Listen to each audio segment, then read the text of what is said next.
Hyderabad metro ఆదాయ మార్గాలపై focus పెంచుతోంది. రకరకాల ఆఫర్లతో ప్రయాణికులను ఆకర్షిస్తోంది. ఒక్కో టైంలో ఒక్కో ఆఫర్తో ప్రయాణికులకు చేరువవుతోంది. విద్యార్థుల కోసం కొత్తగా స్టూడెంట్ పాస్ ను అందుబాటులోకి తీసుకొచ్చింది మెట్రో.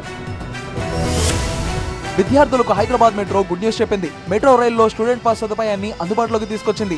20 ట్రిప్పుల ఛార్జీతో హైదరాబాద్ లోని ఏ ప్రాంతం నుంచి ఏ ప్రాంతానికైనా 30 ట్రిప్పులు ప్రయాణించే అవకాశాన్ని కల్పించింది. ఒకసారి పే చేస్తే దాని వ్యాలిడిటీ 30 రోజులుగా నిర్ణయించింది. అందుకోసం విద్యార్థులు సరికొత్త స్మార్ట్ కార్డును తీసుకోవాల్సిందిగా సూచించింది హైదరాబాద్ మెట్రో. ఇక స్మార్ట్ కార్డుల విషయానికి వస్తే JNTU, SR Nagar, Ameerpet, Victoria Memorial, Dilsukh Nagar, Narayanguda, Nagole, Parade Grounds, Begumpet, Raidurg metro స్టేషన్లో అందుబాటులో ఉండనున్నాయి. ఆయా స్టేషన్స్ లో ఉదయం 11 గంటల నుంచి సాయంత్రం 5 గంటల మధ్య తీసుకోవచ్చని తెలిపింది.